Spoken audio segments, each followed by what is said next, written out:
Hello everyone, welcome to my channel World of AWS. I hope you all are doing good.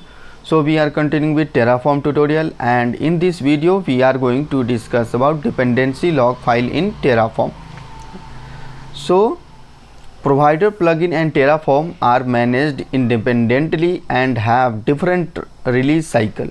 So it can have that you are working on Terraform version 1.2 and you can have AWS plugin version 1, and later on they releases new provider plugin version 2 and version 3. Okay, so it's not required that your Terraform version should match the AWS provider plugin version. Okay, so the both can be different from each other. Okay, so understand the challenge here. AWS code written in Terraform is working perfectly well with the AWS plugin version 1, but it can happen that same code might have some issues with the newer AWS plugin. So suppose you have written this type of configuration and you have deployed one EC2 instance using Terraform version 1.2 and using AWS provider plugin version 1. Okay, but from someone from your team, they went and they have changed the provider plugin version from version 1 to version 1 to version 2 and version 2 to version 3 or something like that. Okay, but in that case, while after upgrading this AWS provider plugin, you started getting issue and your configuration is not working perfectly and you are not able to deploy the changes in any environment in the AWS account, right? So version dependencies here, version constraint within the configuration itself determine which version of dependencies are potentially compatible. After selecting a specific version of each dependency, Terraform remembers the decision it made a dependency log file so that it can make the same decision again in the future. So as you can see, we are using the Terraform required provider block here, and we have defined the version that we required exactly. Okay, and here you can see the constraint 4.0, right, and the version that got installed by default is 4.62.0, right? So let's go ahead and try this out. So let me delete this configuration first, and let me delete this terminal as well. Let me open the fresh terminal. Let me run Terraform init. As you can see, as we have defined version 4.0, it's looking for the same version matching 4.0 and it's able to find the version 4.67.0, right, and it's using the version constraint here, right? So if we change the version from 4 to let's say 5, let's save this. If we run Terraform init again, we are going to get the error.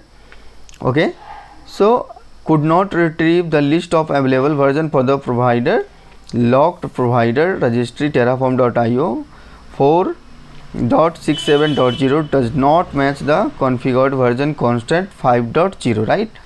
So when you mention the version constraint 4 dot something 4.0, you can go beyond the 4 or something digit, but you cannot go to the directly 5. Okay, you cannot go directly to the 5 version. So let's go back to the document. So default behavior, what happen if you update the TF file with the version does not match the Terraform lock.hcl, right? So we are getting the error. So we have updated the version in the Terraform TF file 5.0, and the version that is available in the log file, that is version 4.67.0 and the constant is 4.0, right? So this is what I have mentioned in the doc here. So upgrading option, if there is a requirement to use newer or downgraded, a provider can override the behavior by adding -upgrade option when you run Terraform init, in which case Terraform will disregard the existing selection. Okay, so if we want to go to the highest version here, so what we can do, we can just change it to 4 and let's go to the AWS provider plugin, required provider. Let's open this, and here you can see the version. Click on view all version and you can go here, you can check out the list. So suppose we have defined here, so we have defined 4.0, right, and we want to go to the highest number of that belongs to 4.0, right? So we want to go to the 4.67.0, right? So let's go. So let's go and run Terraform init -upgrade. Let's run this.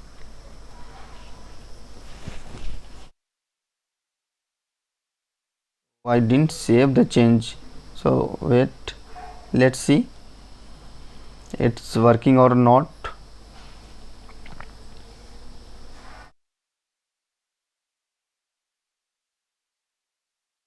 After reverting, yeah, so we are able to download the latest version that we have defined here, 5.0, right? So after using Terraform init -upgrade command, so if you go to the log file now, as you can see the version constant is 5.0 and the version is 5.100.0, right? That we are successfully able to upgrade it to 5.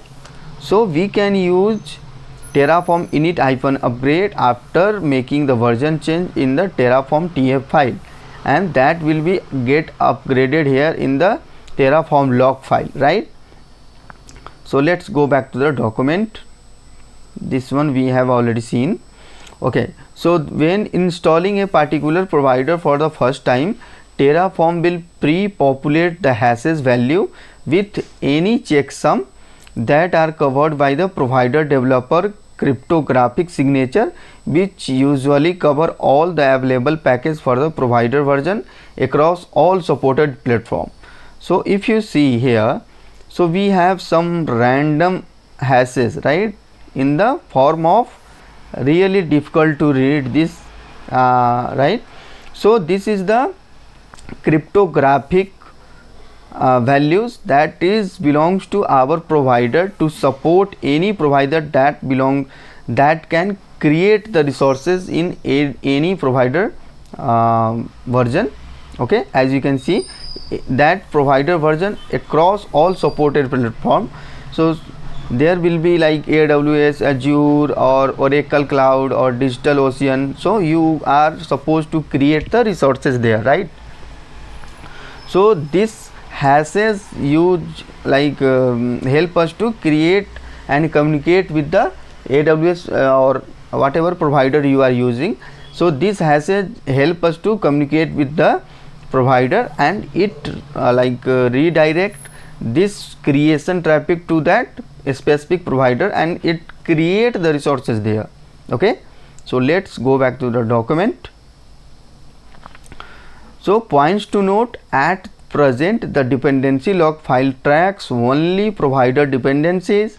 As you can see here, the Terraform lock.hcl, it only track the provider dependencies, right, not the resource dependencies or other dependencies, right? So let's go back to the document. Terraform does not remember version selection for remote module. So whatever remote module you have, so Terraform does not like remember the version selection for the remote module, and so Terraform will always select the newest available module version that meets the specific version constraint. Okay, so this is all about Terraform lock dependency lock file, that is Terraform .lock.hcl.